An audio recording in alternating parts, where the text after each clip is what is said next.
Rama, Hare Rama, Rama Rama, Hare Hare, Hare Krishna, Krishna Krishna, Hare Hare, Hare Rama, Rama Rama, Hare Hare, Hare Krishna, Krishna Krishna, Hare Hare, Hare Rama.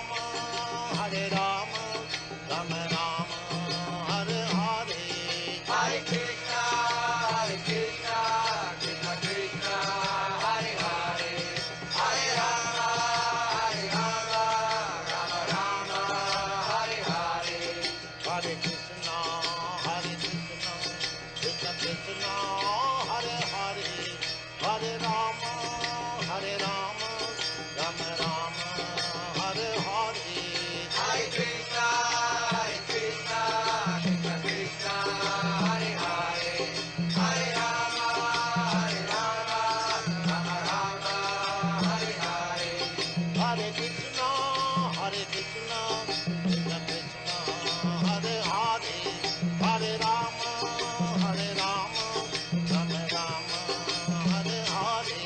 Hare Krishna,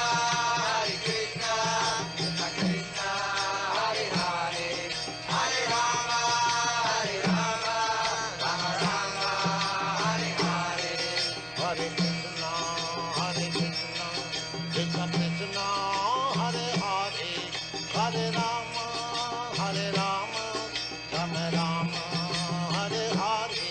Hare Krishna, Krishna Krishna, Hare Hare, Hare Rama, Rama Rama, Hare Hare. Hare Krishna, Krishna Krishna, Hare Hare, Hare Rama, Rama Rama, Hare Hare. Hare Krishna, Krishna Krishna, Hare Hare, Hare Rama, Rama Rama, Hare Hare. Hare Krishna, Krishna Krishna, Hare Hare, Hare Rama, Rama Rama, Hare Hare. Hare Krishna, Krishna Krishna, Hare Hare, Hare Rama, Rama Rama, Hare Hare. Hare Krishna, Krishna Krishna, Hare Hare, Hare Rama, Rama Rama, Hare Hare. Hare Krishna, Krishna Krishna, Hare Hare, Hare Rama, Rama Rama, Hare Hare. Hare Krishna, Krishna Krishna, Hare Hare, Hare Rama, Rama Rama, Hare Hare. Hare Krishna, Krishna Krishna, Hare Hare, Hare Rama, Rama Rama, Hare Hare. Hare Krishna, Krishna Krishna, Hare Hare, Hare Rama, Rama Rama, Hare Hare. Hare Krishna, Krishna Krishna, Hare Hare, Hare Rama, Rama Rama, Hare Hare.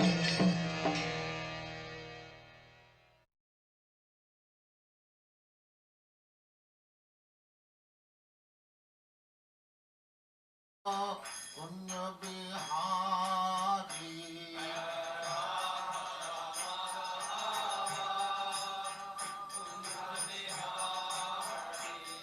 Jaya Radha Madhava, Punya Bihari,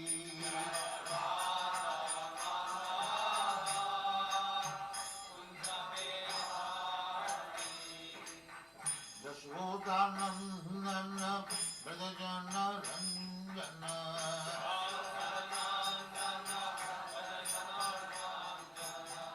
Jashodanandana, Brajajana Ranjana,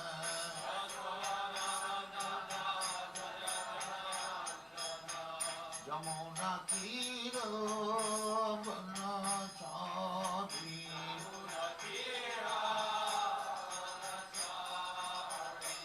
Jamuna Tira Banachari,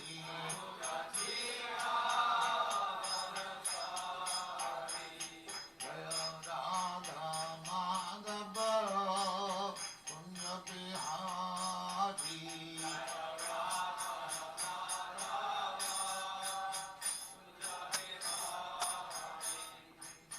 Gopijana Vallabha, Girivaradhari,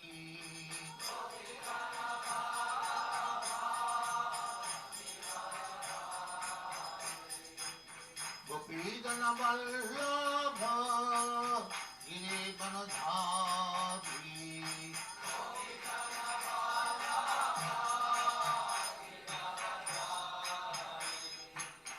Yashodanandana, Brajajana Ranjana,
Radha Krishna Bhogavla Sam Kund Radha Kund Vrindavan Dham ki jai, Navadvip Dham ki jai, Ganga Mai ki jai, Jamuna Mai ki jai, Guru Dwarka Dham ki jai, Swami Bhaktivinoda ki jai. All glories to the all glories to the Thank you very much.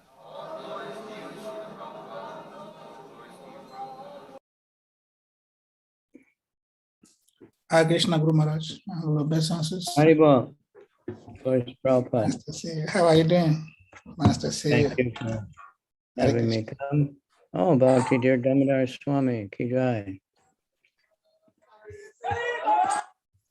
Eine WhatsApp-Nachricht. Okay, something's Yeah, good. happening. Yeah, we'll put the verse on the screen so we can start, please. Okay, I got it right here. Om Namo Bhagavate Vasudevaya.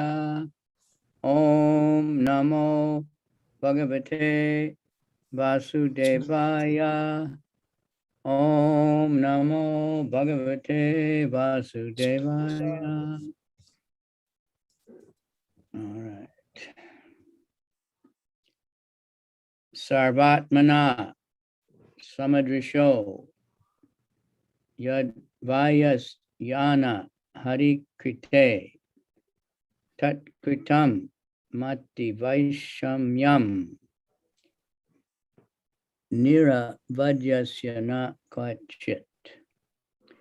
Sarvatmana Samadrisho Yad Vayasyanu Hang Krito Tat Kritam Nati Vaisamyam Niravadyasya na kvachit. Sarvatmana samadrisho yadvayasyanu hari krite han krite tat kritam mati vaisamyam niravadyasya na kvachit. Okay, anyone else? Maharaj, unmute yourself. Maharaj, you're muted. I'm not. Yes. Okay, Namala. Sarvatmana Samadrisho Di Advaya Shyana Hankritehe Akritam Mati Vaishamyam Viravadya Shyana Kwachit. Right. Savatmana samadriso hi advayas yanar hang kritehe tarkritam mati va samyam niravaryas yana kwachit.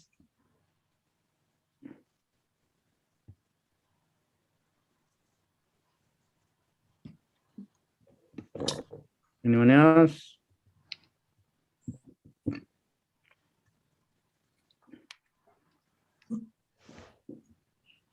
No one else. All right. That's too bad, but. Sarvatmana, of one who is present in everyone's heart. Samadrisha, of one who is equally kind to one and all. He, certainly. Advayasya, of the absolute. Anahankrite, free from all material identity of false ego. Tat kritam, everything done by him. Mati, consciousness. Vaishamyam, differentiation. Niravadyasya, freed from all attachment, never, kvachit, at any stage. Being the absolute personality of Godhead, he is present in everyone's heart. He is equally kind to everyone, and he is free from the false ego of differentiation. Therefore, whatever he does is free from material inebriety. He is equibalanced.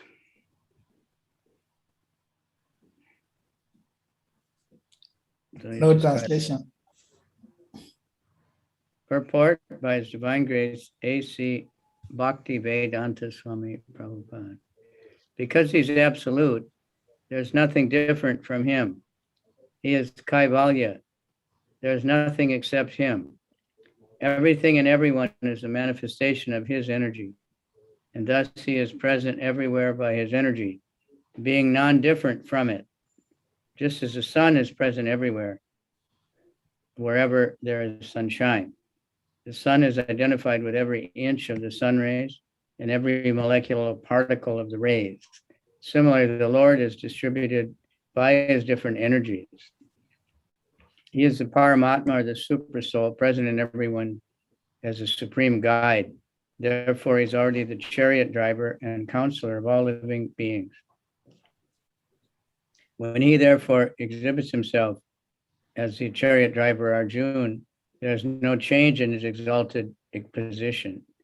It is the power of devotional service only that demonstrates him as the chariot driver or the messenger. Since he has nothing to do with the material conception of life, because he's absolute spiritual identity, there is for him no superior or inferior action.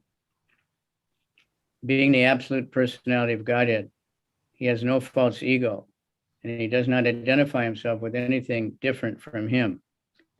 The material conception of ego and equibalence is equibalanced in him. He does not feel, therefore, inferior by becoming the chariot driver of his pure devotee. It is the glory of the pure devotee that only he can bring about the service from the affectionate Lord. Om Gyana Timirandasya Gyanangana Shalakaya Chaksu Unmilitanyena Tasmai Shri Gurave Namaha. Shri Chaitanya Manobhistam Stapitam Yena Bhutale Swayam Rupa Kadamayam Dadati Swapadantikam. Nama Om Vishnu Padaya Krishna Pristaya Bhutale Shrimate Bhakti Vedanta Swaminiti Namani. Namaste Saraswati Deve Gauravani Pracharane Nirvisesha Shunyavadi Paschacha Desatarine.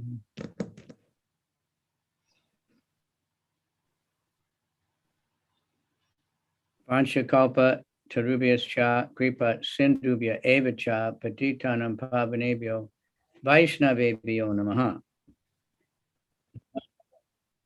Namo Mahabharanaya Krishna Prema Pradayate Krishnaya Krishna Chaitanya Namani Gora Twishe Namaha.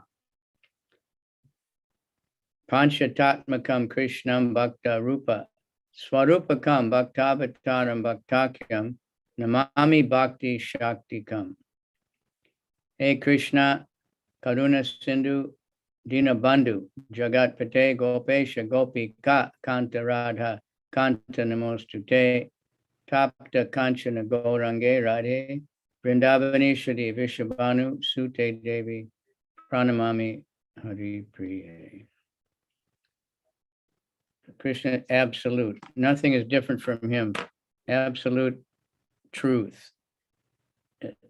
Because generally everything is relative. It's true in Africa, but it's not true in Antarctica, or it's true on Earth, but it's not true on Mars, and it's true for you, but not for me, and all on and on like that. But Krishna is always the Supreme Personality of Godhead, anywhere and everywhere in the universe and beyond the universe. This universe is the smallest of all the universes, and we know nothing about it practically. We know a little bit about this planet and supposedly finding about something about a few other planets, but we hardly know our own bodies. Doctors know something about the bodies, but not everything, not possible. So everything, nothing can be separated from Krishna. That's Krishna's statement in the Bhagavatam, that anything we think to be separate from Krishna, that is Maya.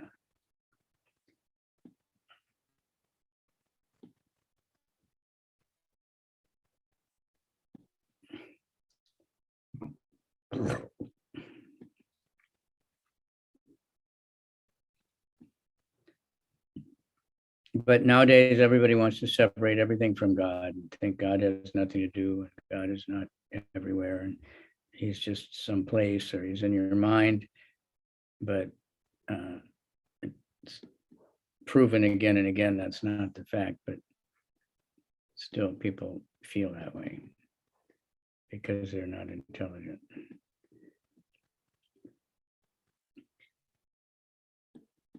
So he's a Paramatma in everyone's heart, but that's just one realization. It's not complete.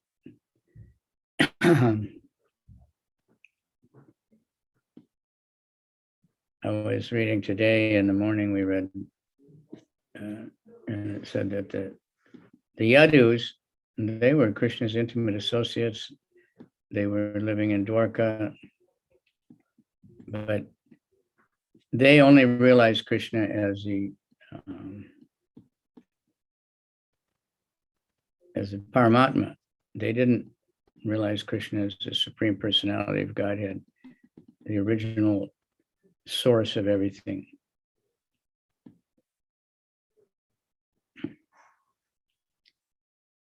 And that's, what we need. That's the fact. Very few people, even when Krishna was present, had that understanding. That Bhishma, for one, as we're reading here, he's constantly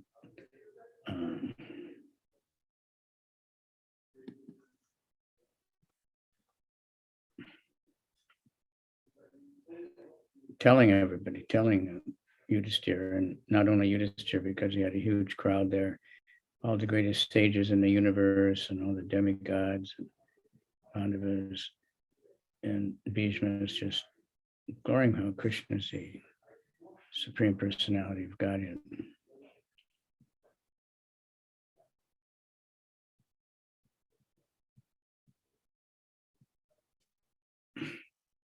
So everything is Krishna. This is it. I hope everybody's read or studied these 4 seed verses of the Bhagavatam. They seed means, everything's in these few verses. Starting with second canto, chapter 9, verse 33. So he's talking to Lord Brahma. He says, I was existing before the creation. There was nothing but me. There was no material nature. And when you see now is also I, and after annihilation, I'll also be there. Personality of Godhead. Now these verses are extremely important. Prabhupada makes huge long purports, one of the longest purports practically.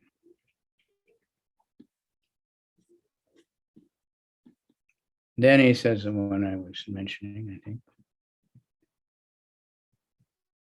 Whatever appears to be any value, if it's without relation to me, has no reality.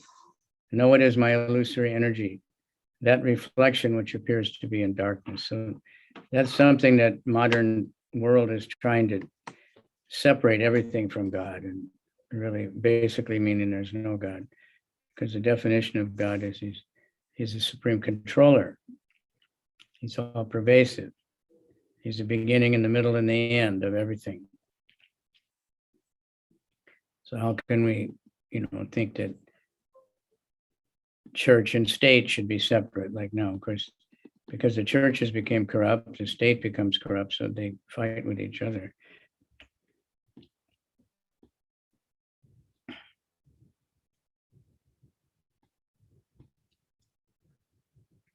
So we are, really blessed to have this knowledge that Krishna is the Supreme Personality of Godhead.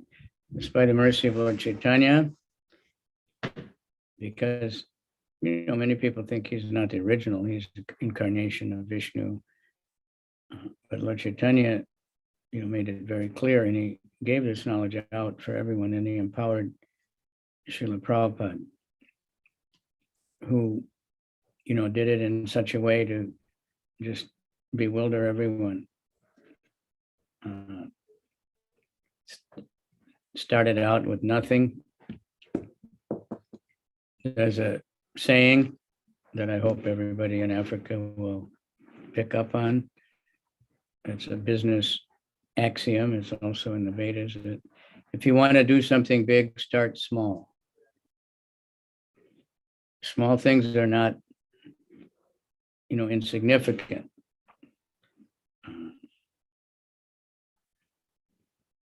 Radhanath Swami gave a whole class on that, and he mentioned the malaria. The mosquito in the first place is very small. Your African mosquitoes are very small, but the malaria that's the mosquito carries is much smaller, but it can knock out the strongest man, I think even animals. So, but it's very small, but if it gets infected, then it can do its work. And all the famous things we know about in the world, they started small. Apple computers, people know Ford cars, so many things. They just, somebody started by himself making some little thing in his shop or his basement or his garage, trying to sell a little bit here and there, and somehow it catches on. So Prabhupada did that. He showed perfectly.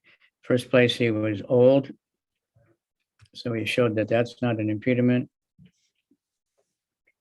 Then he went to the New York City, a very difficult place, but he considered it the most important city in the world. I don't know if that's still true. And he started. So it's very interesting. And he was following the example of the previous acharyas. He gave it the name International Society for Krishna Consciousness. And previously, Rupa Goswami had a similar name like that, the Raj Sabha Krishna or something, and had Prabhupada International Society for Krishna Consciousness, basically a translation of that. Bhakti Vinod used to have a meeting once a week, I think, and it was called that. And then when Bhakti Vinod left the world, Bhakti Siddhanta picked up on it and continued those meetings.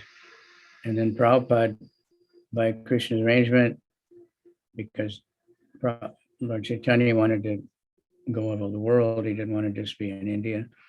So he arranged that Prabhupada, was ordered to go there, but then also that he had no choice practically to do something. So he was in New York, and even when he was living in someone else's room, just as a guest, I think he was paying a little rent, and on the Bowery, which was at that time a really degraded place. Now it's upscale, but and he started a legal work. He had one person who was friendly and helping him, knew a lawyer who liked to help religious or spiritual movements. So Prabhupada got this lawyer, and he was already starting the work. And then he got the place on 26 7th Avenue. And one day, he would have a class like 3 days a week in the evening, and few people were coming. Some of the first devotees, and But at that time, they were just coming that much, you know. I don't know if anybody was even living there yet. And so and this lawyer, he would come, he liked Prabhupada, and he would come to the lectures. So one day Prabhupada said, okay, Mr. Jurgens, tell the devotee, everybody. So we had the legal papers all ready to make ISKCON a legal incorporation in New York, in America, New York. So he announced what it was all about and said, we need, trustees to sign. So Prabhupada just started naming the devotees, Michael and Roy and this one and that one. And they all signed. None of them knew what was going on. They looked at the papers, but it's, like 20 pages of legal papers or something. Nobody really understood it. Why Swamiji's doing this? Somebody, well, you get a tax deduction, but they didn't have any money, so there was no taxes anyway. But Prabhupada had this huge vision of the whole world. He was, even in those early days, he was talking about going to Africa, places that were considered really remote and not civilized. What we knew about Africa in America when I was a kid was Tarzan, and there was just the jungle and there was wild animals and wild people, people with spears and just running around fighting all the time. They never showed us any pictures of the cities or anything like that, real condition. So, but Prabhupada was thinking of everywhere. So the devotees signed and he named the trustees, 3 for the first year, 3 for the second year, different ones, 3 more for the third year. And ISKCON was founded. That was 55 years ago yesterday. And it's growing somehow or other. It still exists, even though we've had so much stormy weather. At the moment, we're having extremely stormy weather challenges, but somehow or other, it's still going, and we want to keep it going with Prabhupada. At that time, there was no organization. The devotees were, just hippies. They were just coming, curious. Umapati Maharaj said, whenever the class was over, they just talked about LSD and things like that. They weren't like, fully into it. But gradually they got purified by Prabhupada's association, by hearing from Prabhupada. And now we have this wonderful movement with devotees everywhere, Rath Yatras all over the world. So many amazing things. Book distribution everywhere. I even saw Yadanath put up a little video of the program in Kaduna, Enugu. I was amazed that there were devotees there dancing, not devotees, but somebody, quite a big crowd of people dancing and chanting and blissfully, because we weren't seeing that some time back. And they have a nice building. So Krishna has plans, to help everybody if we just keep trying. So here in this purport, we have so much information. Everything is Krishna's energy. A very good example, like the sun. Sunlight is the energy of the sun. It's not the sun, but it's the same as the sun. We're not Krishna, but we're the same as Krishna, qualitatively, eternal, blissful, and knowledgeable. So every sun ray is the sun, and we identify it, it goes together. And Krishna is the chariot driver of everyone. Now, when Arjuna was a chariot driver, when Krishna talked to him, he would listen. But he was also telling Krishna, go over here, go over there. And Krishna is actually the chariot driver of all of us in the heart as the super soul. Difference is that we're telling Krishna, give me this, give me that, take me here, take me there. And we're not listening to Krishna's advice. The mass of people never listen. they just think, oh, this is my mind or something just giving me trouble, telling me not to go to the bars or not to go eat in the slaughterhouse or something. But that's Krishna in the super soul.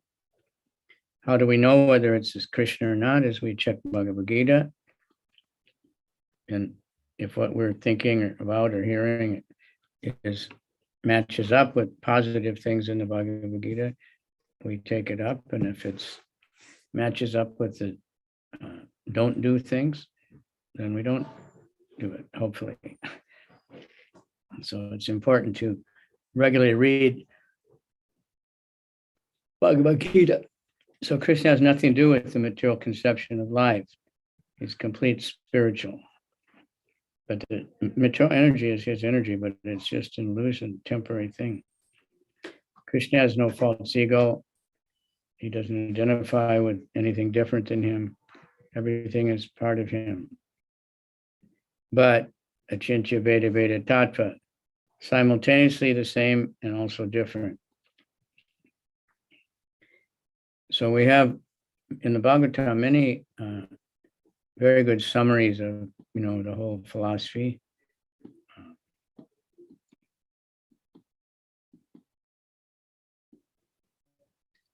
I was just studying the teachings of Lord Rishabhdev from the 5th canto to his sons. And there's, well, actually it's 4 verses, 11, 12, and 10, 11, 12, and 13, chapter 5. And I just was amazed that, everything is there telling us what we should do. So I'll read it. Oh, my sons, you should accept a highly elevated Paramahansa, spiritually advanced spiritual master. In this way, you should place your faith and love in me, the Supreme Personality of Godhead. You should detest sense gratification and tolerate the duality of pleasure and pain, which are like seasonal change of summer and winter. Now, everybody probably can recognize that all these things are in the Bhagavad Gita too, but spread out a little bit.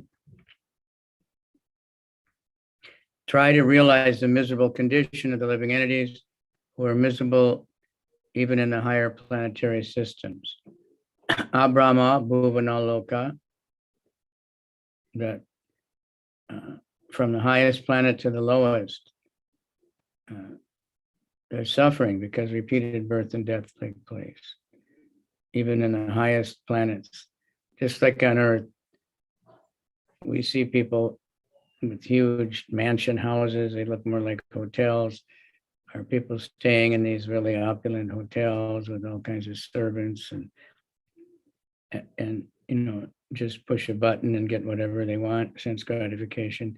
They're suffering more actually because they're in such illusion. They're, they don't even realize they're on the highway to hell. Philosophically inquire about the truth. That's intelligent. That's the beginning of human life. Why am I here? What am I doing here? Where am I going? Why is there so much suffering? Why does everybody die? We don't want to.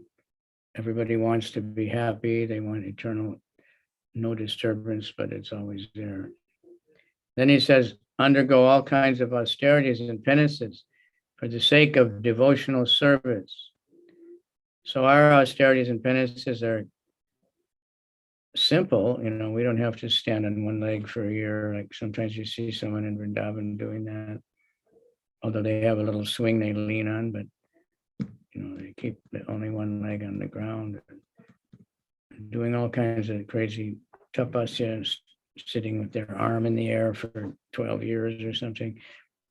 They have to have a guru to do that because getting it down after they do that so many years is very difficult. It becomes like petrified practically. But our penance is chant Hare Krishna at least 16 rounds every day, but chant regularly. Follow these 4 regulated principles, which is not such a big deal. especially if someone's chanting the Hare Krishna regularly, no gambling, no intoxication, no illicit sex, no eating dead animal bodies, and read the Bhagavatam, read the Bhagavad Gita, associate with devotees. Those are for devotees that we do that, we start to realize this is pleasure, this is for real pleasure I never had before with all the efforts I made. But when the non-devotee hears about that, they think, oh, that's horrible, because their only idea of enjoyment is these sinful activities. So give up the endeavor for sense enjoyment. It's a lot of work to get sense pleasure. You have to work and get money because you have to pay for everything. Like, it's funny when we show people a book, it's free. There's nothing free, when they go in the restaurant, they don't say, is it free? Or they go to the cinema, it's free. Nothing's free. You go to the sports match, you go to the bar, nobody thinks, is it free? Well, why do they want a Krishna to be free? Sense gratification, very costly because you have to pay to get it. Then you have to pay for the recovery and the bad reactions that come from all the sense gratification. So give up the endeavor for sense grat and engage in the service of the Lord. Put the same energy into trying to serve Krishna, chanting the holy name, building temples, distributing books, offering things to Krishna, giving Krishna to others, distributing prasad. Listen to discussions about the Supreme Personality of Godhead and always associate with devotees. Very simple advice. Krishna himself is giving his 100 sons. Chant about and glorify the Supreme Lord. Hare Krishna, Krishna Krishna, Hare Hare, Hare Rama, Rama Rama, Hare Hare. In other words, tell people and look upon everyone equally on the spiritual platform. We can't see, there's no way everyone is equal on the bodily platform. In America, South Africa, places where they have a very mixed population of Europeans and Africans and, whatever. There's a lot of confusion, they say black people, white people, black bodies, white bodies, yellow bodies. I've never seen a yellow Chinese. I've never seen a red American Indian. I've never seen a white Caucasian. I've never seen, very rare to see a really black African. There's so many varieties. But that's not the person, it's not the body even, it's only the skin disease. But we're judging by that.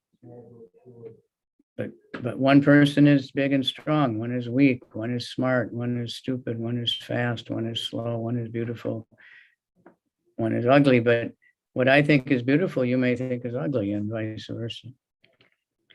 Happens often. Everyone has a different idea of what's nice. But on the spiritual platform, everyone's part and parcel of Krishna. Everyone's qualified to serve Krishna. They're just covered over by different bodies, and the bodies are covered by a different skin color. But we're so foolish, we judge someone by the skin color. You take off the skin, if a surgeon cuts open your body, he can be a Chinese surgeon or a Russian surgeon, but he won't have to think, well, I don't know about African bodies. They're the same. Inside, everything's the same. So we're too much worried about the skin. That's why Prabhupada called it skin disease. Then give up enmity and subdue anger and lamentation. All these things are in the Bhagavad Gita. This verse is just putting everything all in one place. It's Krishna speaking. Hare Krishna. That's right. I have a class. Everyone's always eager to help you, so you have to. I'm in Africa at the moment. They want you to be with us for a few more years at least.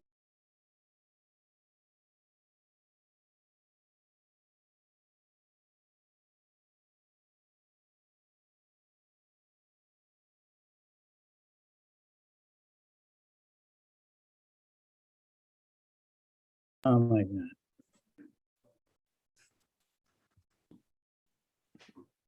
Oh, Krishna.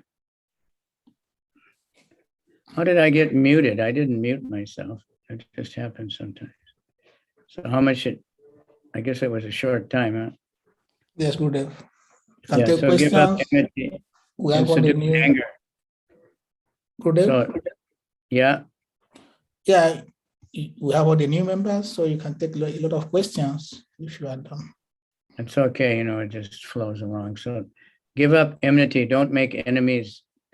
Don't think of people as your enemies, except lust, greed, and anger. Subdue anger. Krishna says anger is very bad because it's a product of lust. And lamentation. Lamentation is just crying over the past. Too much of that is going on. Even amongst devotees, it's really surprising how devotees are stuck in the past sometimes. Either before a lot of times after they were devotees, they're stuck. Well, somebody did this, somebody did that. I wasn't happy here. I got this and that. No, give it up. Look ahead. Look up. I heard an example like in the old ships. They had tall masts for the sail, and on the top was a crow's nest, they call it. Somebody had to climb up there and then look around to see for land or look for something. And so there was a new guy climbing up for the first time. And he got about halfway up and he looked down and he panicked. He was so far off the floor and he just got stuck, he just afraid to move. Because he was looking down thinking, if I fall off here, what's going to happen? And then somebody's shouting, just look up, look up, look up. And then he look up and then he keeps climbing. So look up, look to Krishna, look ahead, look to the future. Whatever we do now is making the future. The past is dead. Can't change it. So give it up. We have to deal with that so much as leaders, with devotees who are stuck in the past and, want something, No, let's make the future better.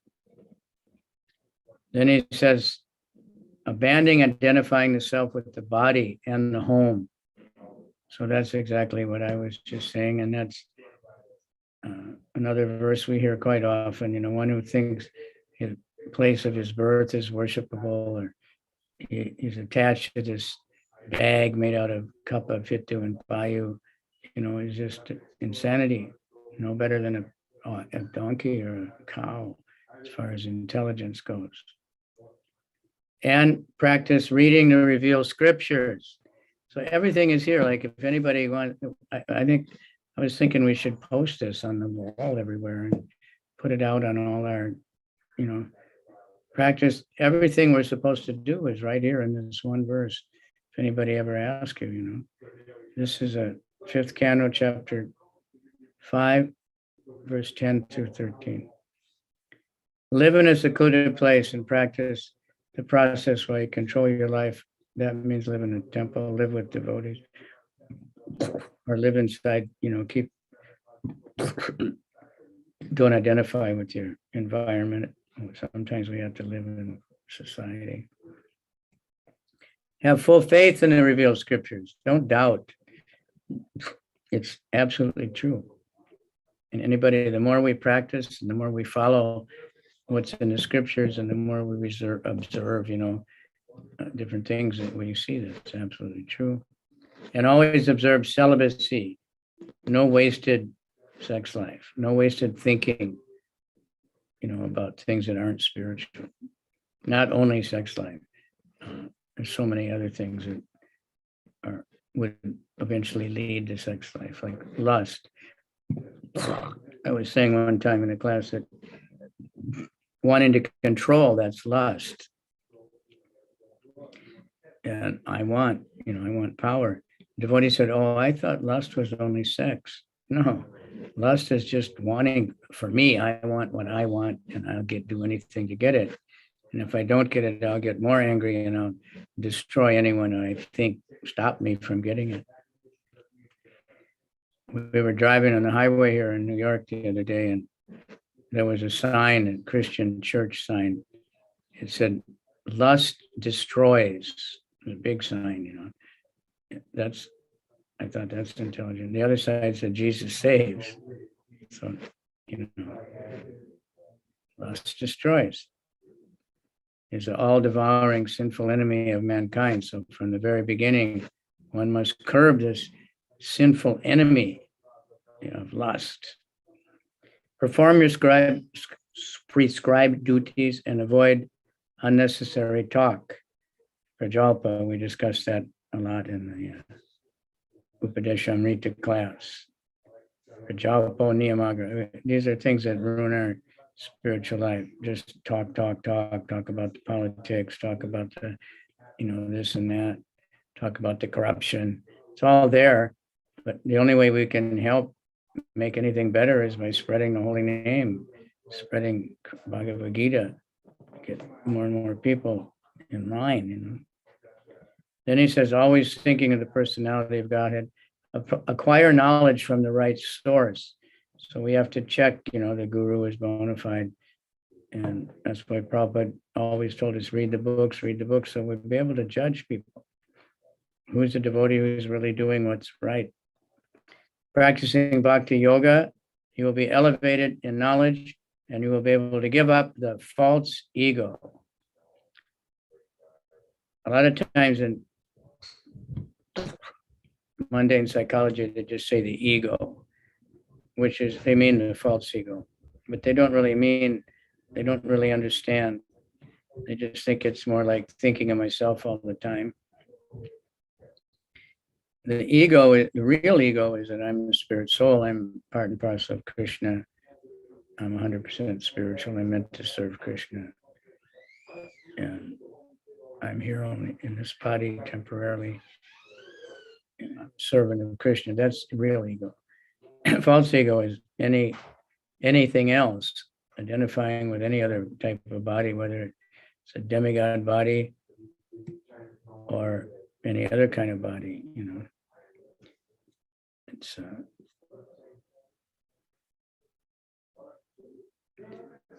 all right. So I think we kind of covered that purport of the verse we read. Bhishma Dev is very, very important personality in history. First place, he's a great devotee. His name was Devadatta, but he took this vow of celibacy when he was young. And he's a king, a Kshatriya. Celibacy for a Kshatriya is kind of unheard of. They usually have many wives. But he, in order to please his father's lust actually, he took this vow. And then he got the name Bhishma. Bhishma means terrible, terrible. It's considered a terrible vow. But he kept it so strongly that even when that Ambika insisted to marry him, he refused. And she went to Parshuram, his martial guru, and and Parshuram challenged Bhishma and they fought. And Bhishma defeated Parshuram. So Parshuram gave permission. Then that girl, did all kinds of tapasya for Lord Shiva and took birth again just for the purpose of killing Bhishma. But even Krishna still had to arrange that could happen. He's a son of the Ganga, Mother Ganga, and King Shantanu. And he's one of the 8 Vasus.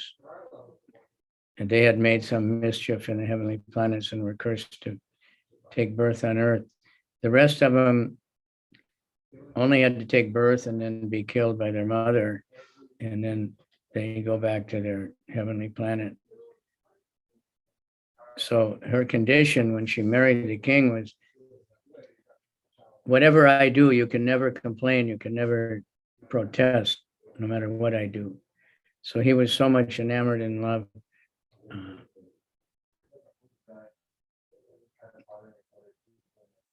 that he agreed. So one by one, children were born, and she just immediately drowned them in the Ganga. And he was just so distressed, but he just kept his promise. Finally, the last one, the eighth son, that was Bhishma, he just flipped out and he tried to stop her. So I guess she pulled him out and she left, took the baby with her, and she left her husband. And she got him educated by Bhrigu Muni, Brihaspati or something. So he was the most learned person in the world. And then she got him trained in fighting by Parashuram, the incarnation of Krishna, of God, as a warrior. So he was the best of everything. He lived very long. He was blessed that he didn't have to die until he wanted to. He tried his best to advise Duryodhana. Well, Duryodhana never would take any advice from anybody. He tried to advise Dhritarashtra, who could accept and understand, but he would always succumb to his son, my son, my son. So finally, Bhishma, he was sick and tired of all the politics and the infighting, animosity between the different family members. So he arranged, that he would leave his body. And he waited till after the battle, even though he was shot full of arrows. And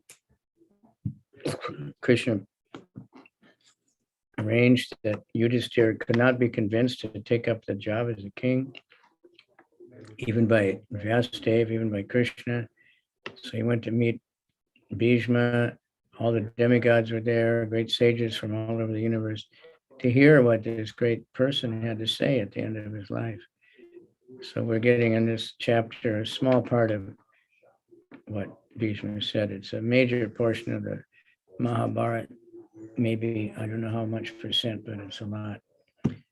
And you just ask him about absolutely everything, about running a kingdom, even how to arrange marriages, how to give charity, how to fight, how when not to fight, why to take care of cows, how to take care of cows, everything. Very much detail, because Yudhishthira knew already, but everybody wanted to hear Bhishma speak it, so it had to be Yudhishthira who could know the right questions. So we're very fortunate to be able to sit here and hear from Bhishma Dev. Wonderful prayers, this chapter. Actually, this chapter 8, chapter 9, they're so sublime. Kunti's prayers and then Bhishma Dev.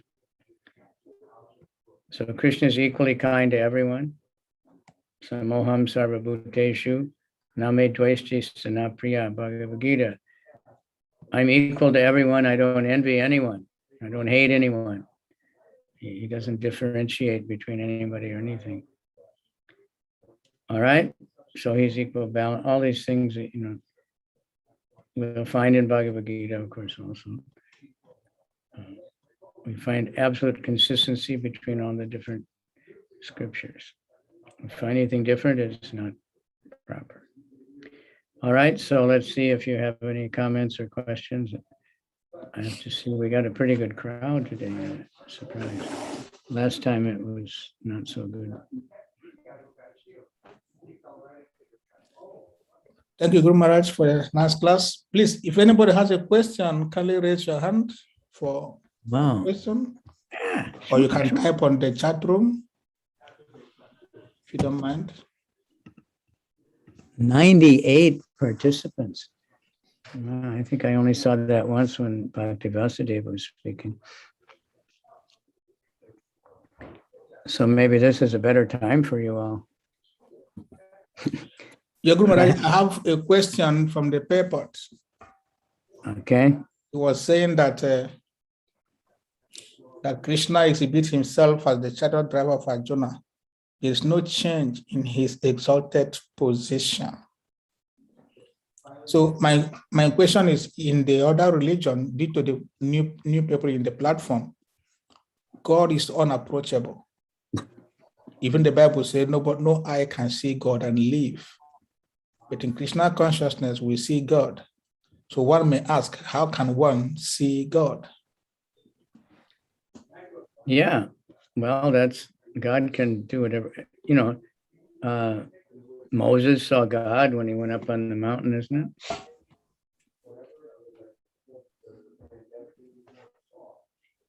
They bowed down, even though it was a burning bush, supposedly. But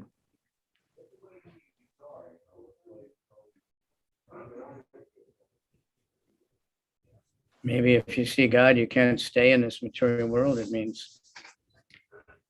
Because the Bible has been so knocked around and changed. And, I was talking to one rabbi in Israel, and he had been in America for a while. They gave him the English Bible. He was shocked. He said, it's so much different than the Hebrew.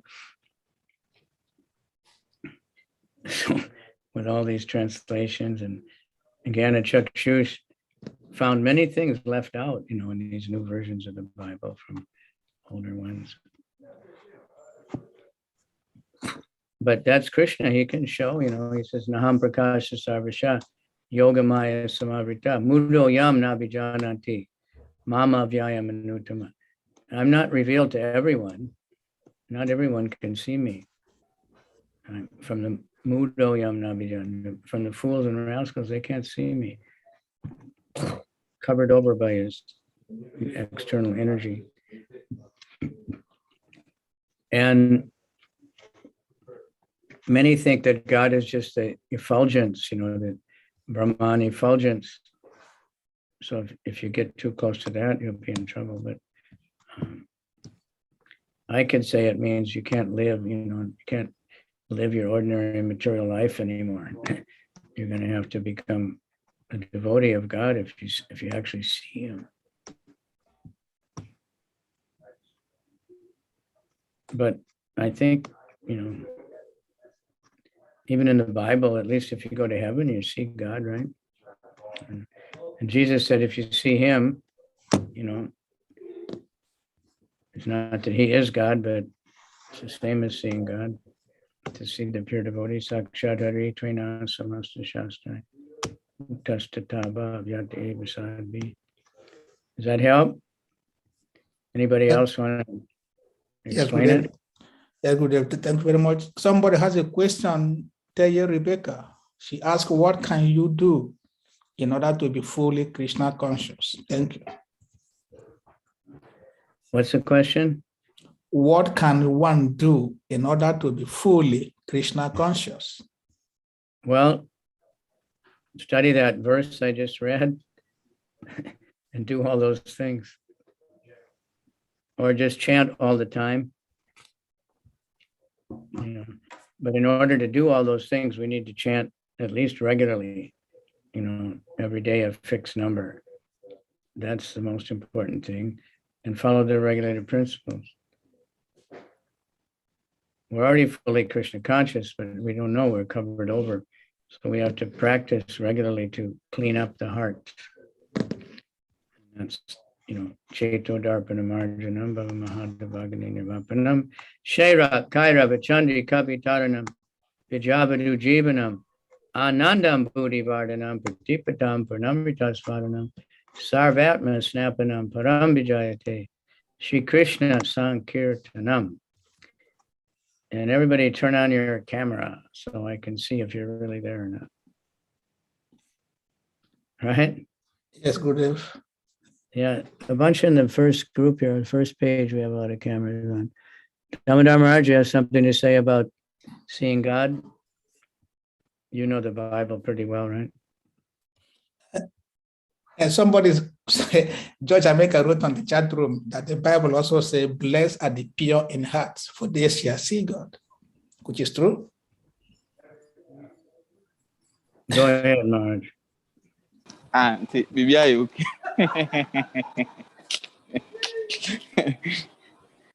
Maharaj, please, you have the floor. Okay. Yes, thank you very much, Maharaj, for the beautiful class.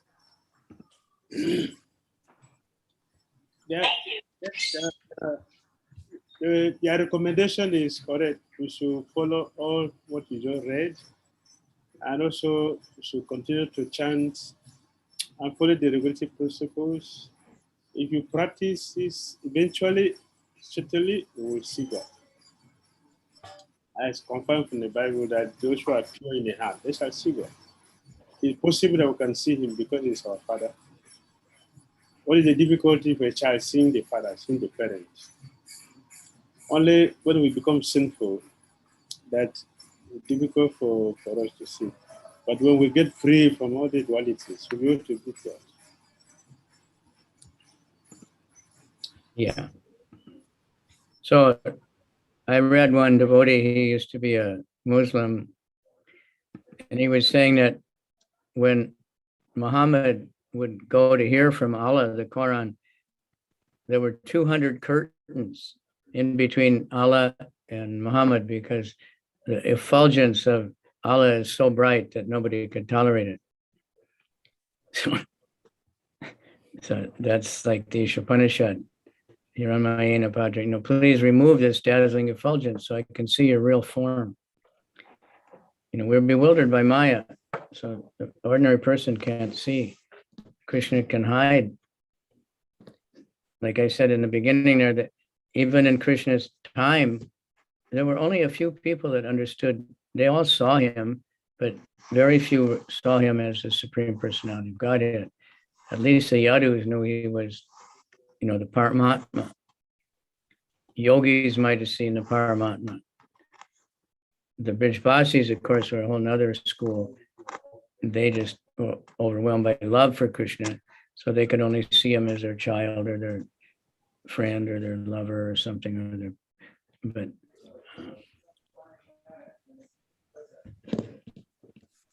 other people, when you read about Krishna entering a wrestling arena, it describes how different people were seeing him. They weren't seeing the Supreme Personality of Godhead. They were seeing fear personified, seeing it even says the crazy people thought he was a crazy person. That means they can see, but they can't see. They don't know. But we see by the ear. We see through the ears. Krishna is not seen by the eyes. You see Krishna by the ear, to hear about Krishna. That means we have to read Prabhupada's books and chant the holy name and hear the holy name very clearly. So then we see the deities, we see the Bhagavad Gita, that's Krishna. Prabhupada said everyone has seen God. Rasahoma Apsakonteya, Prabhasmi Sasi Sudaya. Everyone has tasted water, everyone's seen the light of the sun and the moon. Everyone has seen all these different, they're seeing Krishna, but they don't know it.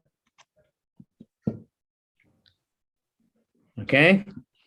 Any other? Our question is coming from Jana Shakshu Prabhu. Yeah. Then Sahadev. Jana Shakshu, please unmute yourself. Hare Krishna, Gurudev. Yes, sir. I said my humble obeisance or glories to you. Yeah, Guru Maharaj, thank you so much for your questions. I went to Sunyani on my way back to Accra. So I'm driving, but I'm happy to be part of it. So, anything else?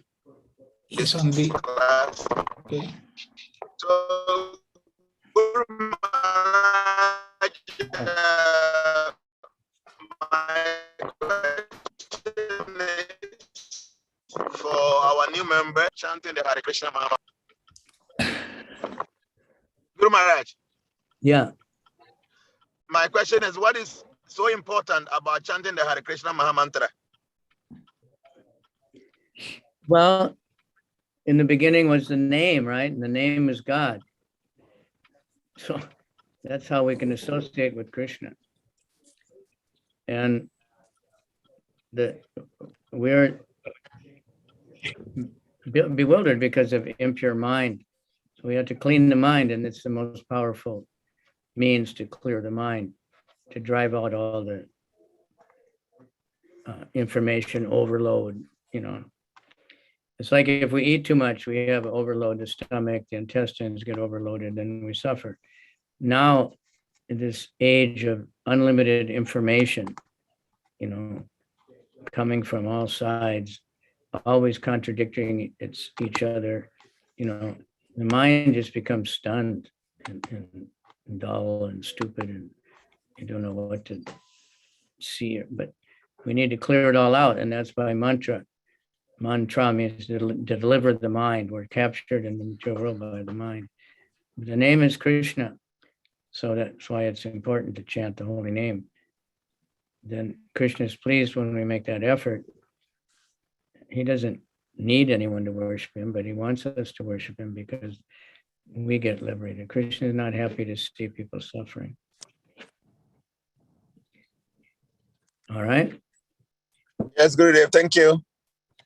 I mean, I think that's throughout the Bible. Chant the name of God, you know. Wasn't it King David was just chanting all the time? Yes. And with his stringed instrument. And Muslims chant Allah, you know. Buddhists chant Buddha also. Okay. Thank you, Gurudev. Yes, good. Next Yes, question Gurudev. is from Sahadev Prabhu, please. Oh. Okay. Hare Krishna. Thank you, Gurudev. Krishna Prabhu, there was one devotee, conscious iPhone. He had his hand raised before me, but I don't see him anymore. I've just gone. Well, okay. My question is, well, thank you. Are you in New York? Yes. Hare Krishna. My question has to do with, you quoted Bhagavatam 5 about King Rishabhadev. And in one of the papers, Srila Prabhupada was referring to Bhagavad Gita, wherein Krishna says, by performance of yagya, there will be sufficient rain, there will be sufficient grains. So my question is, if we perform Sankirtana yagya in the desert worlds, like lots of the time the Arabian countries, because they are on the desert, they have little to no rainfall. Could we have rain? And if that is the case, how do we try to cultivate many devotees in that region to perform Sankirtan Yagya? Hare Krishna. Well, you ever been to Dubai? No, Maharaj. Well, look it up, the history of Dubai. That's mine? Okay, it's okay. It was all a desert not very long ago. Now it's like one of the happening cities of the world. Or when the Pandavas went to, they had left Hastinapur and they had their new city. It was in the desert, you know, but Krishna and Balaram were there, and everything flourished. So whatever we do, we try to give people the holy name. The people that live in the desert, they also have food. Whatever, you know, fits their body, somehow they get it. They're living there. If they have some animals or they find an oasis or something. So we're just trying to elevate people's consciousness. The whole world is a desert. The cities are deserted jungles. You know, people are suffering so much. So wherever we go, and devotees in Iran, they were telling Prabhupada, in the desert, these people, you know, there's nothing there to eat except meat. Unless they get near a city or something, they don't ever have any vegetables. Prabhupada said, it's let them eat meat. Just tell them to chant Hare Krishna. Their next life will be different. Maybe not this life, but the next life. They have their karma. They're stuck with it for some time. But if they're chanting without demanding that they, you know, become vegetarian or something, which they can't do, then things will happen. Something will happen. Kuch kuch hote hai. All right. Thank You you. have to have faith. You have to have faith in the holy name. How could Prabhupada, all by himself with no money, come to New York City?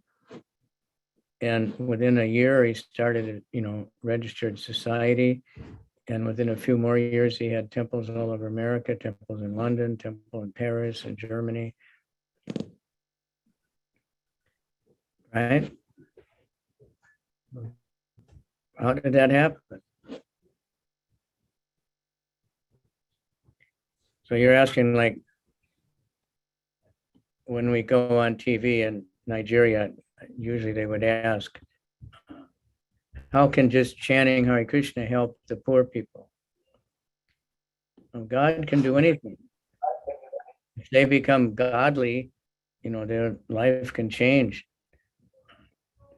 But I also said, the problem in Nigeria is not the poor people. The problem is the rich people who don't share their opulences. The greed of the rich people. They just want more and more. And that's not only in Africa, that's everywhere. It's a little bit extreme in Nigeria, I think, but everywhere is like that. And it's getting worse and worse. In America, and then these super rich people that own almost all the property, they're fighting over it. They're even brothers, right? Because of greed, or wanting to be the top guy and not, like in India, these brothers, Ambani, they were so rich. Both of them are really rich. And the one just went down to almost nothing, but he still had that Reliance phone, he had wiped out all the other phone companies by cheaper prices and was doing really well. And then he was, on his last legs, and his brother started another phone company and undersold him and put him out of business. It's called the Yuga. Then the brother rescued him and loaned him some money and helped him to do something, and just to show that he's superior. So that's the real problem is the demons. They just want everything for themselves, and they don't care about other people except to exploit them, to help them get more and more. So that's what we're trying to change people. That can change the whole world. It can make rain in the desert. It rains a lot in Dubai now. The devotees there, they always say, we've never seen so much rain. They've been there for a long time. But they came in there and planted trees and get water out of the ocean and wastewater, and they grow a lot of trees. And when you have a lot of trees, you get rain, and everything's changing like anything. Right? And when Krishna went to, what was it? What was his new city? Anyway, everything became better than Hastinapur. Everything was opulent. Wherever Yudhishthira was, everything would grow opulently. Cows would give a lot of milk. All right? Thank you, Very Gurudev. We have a question from Nana Ofori. Ofori, please unmute your mic. Please unmute. Okay. Thank you so much. My question is, I normally try to tell people about Hare Krishna, but they are always saying that Hare Krishna people is chanted. They chant, and normally I don't understand the meaning of chant. So anytime I wanted to introduce Hare Krishna to some people, that is what they are saying. They think that the chanting is something bad. Can you please let me understand the meaning of chant?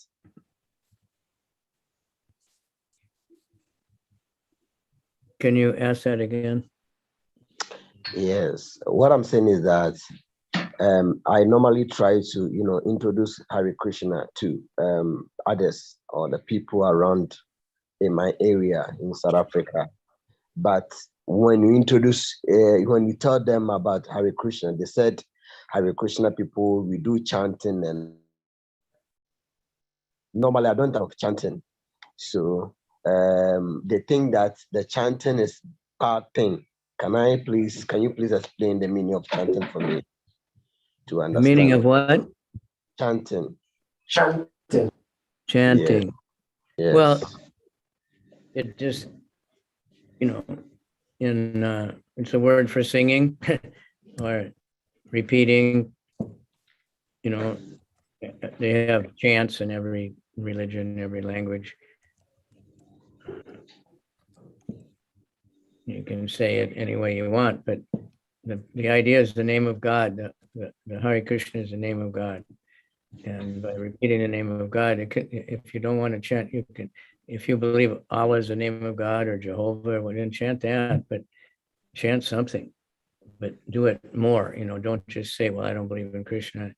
I believe only Allah or only Jehovah, but then never chant. If you're serious, you're going to chant. Do some sadhana. Okay. Now there's a couple questions in the chat room. So it means the chanting means it's a prayer. So Chanting Hare Krishna, yeah, it's a prayer, but it's a prayer just asking to serve God. What can I give to God? Not what can I take from him, okay. Right? All right. Thank you. Usually people are praying, give me, give me, give me, But the highest prayer is, what can I do for you? That's what Hare Krishna means.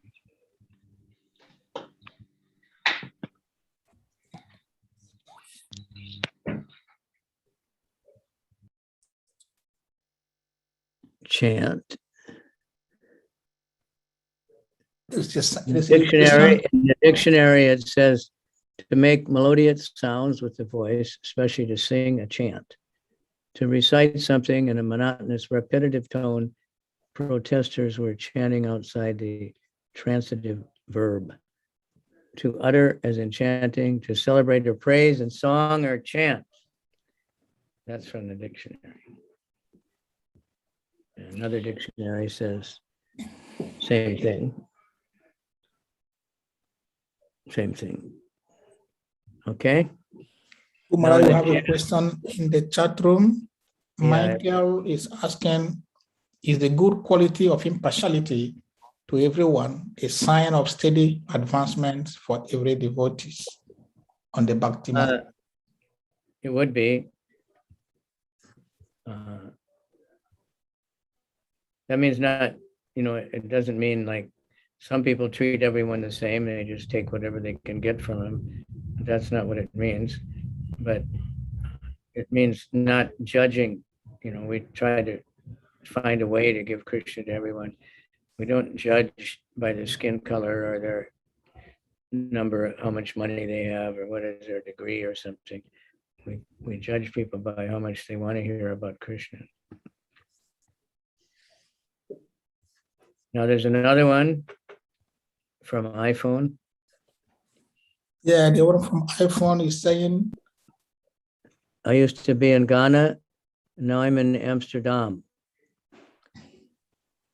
you say it's cold.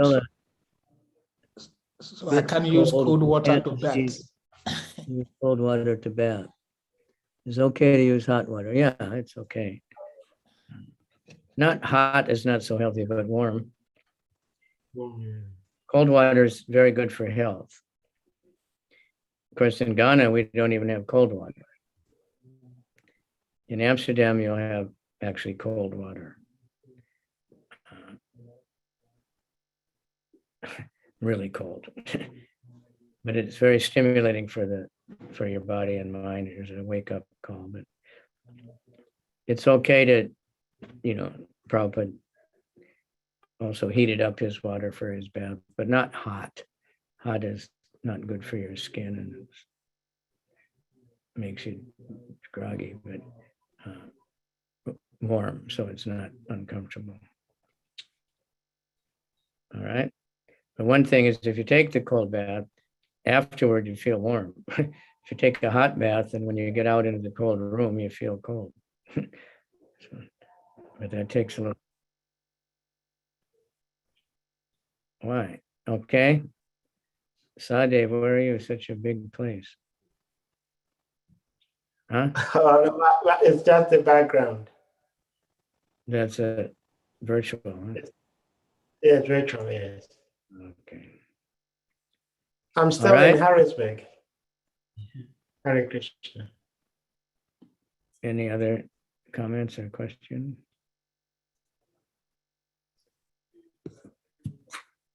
Thank you all for coming. I'm impressed that because wanting to hear about Krishna, that's a sign of great mercy and spiritual advancement, because out of many thousands among men, only one will even have any interest in anything spiritual. And out of thousands of those, very few will really take it seriously. And out of thousands of those, only one, might know Krishna. So we're very fortunate to have all this association. And I'm seeing that in Ghana and Nigeria, a lot more Harinam parties now, thanks to Yadinath Prabhu, going around everywhere and getting things going. They're just waiting for the book distribution to get on the roll.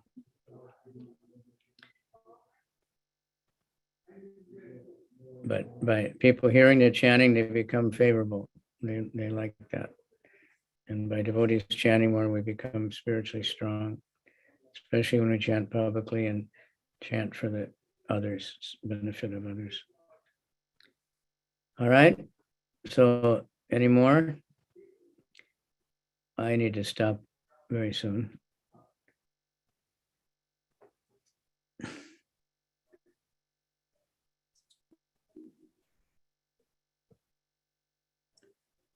Okay, thank you all very much. Let's everybody chant a few mantras. Hare Krishna, Hare Krishna.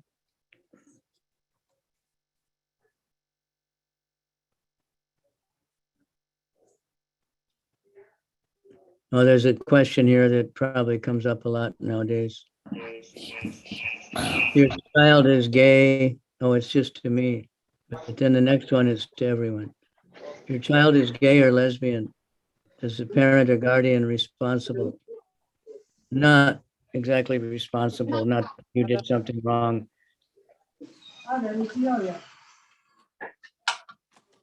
It's a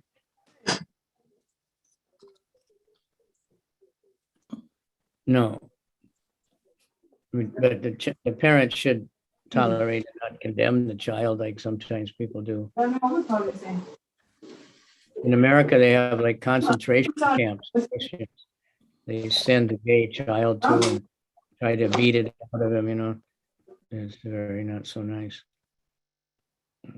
We're not these bodies, but we all have our karma. The gay person has a karma, the parents have their karma. And it's a test for us if we can tolerate, not feel really depressed, not be angry, all these things. So Kali Yuga, like so mixed up, people, they don't know what, nowadays, and when you fill out a form, where it used to always say male or female, now it says male, female, and undecided or something like that. Even though I have a body that would be considered male, I'm not sure if I'm really a male or not. I'm not sure if I'm a woman either.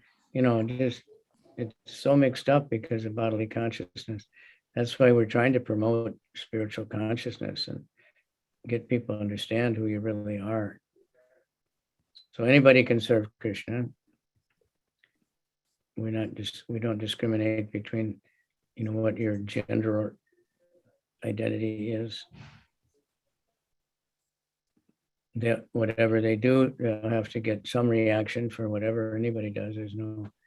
But we don't know how it's going to end up. All right. Yes, Gurudev, thank you very much for your wonderful class. We appreciate. Okay. Hare Krishna, Hare Krishna, Krishna Krishna, Hare Hare, Hare Rama, Hare Rama, Rama. Rama. Hare Hare. Hare Krishna, Krishna Krishna, Hare Hare. Hare Rama, Rama Rama, Hare Hare.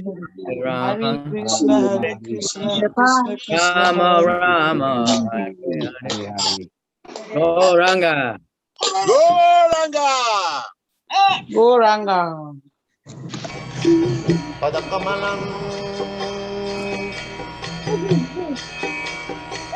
Sri Gurum Vaishnavamsha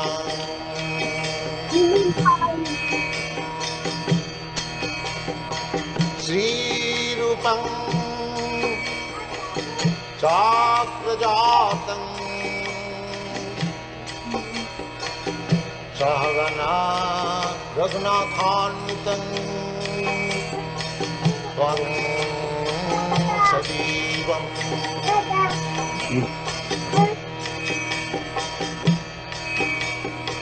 Shadvaitam Savadhutam Parijana Sahitam Krishna Chaitanya Devam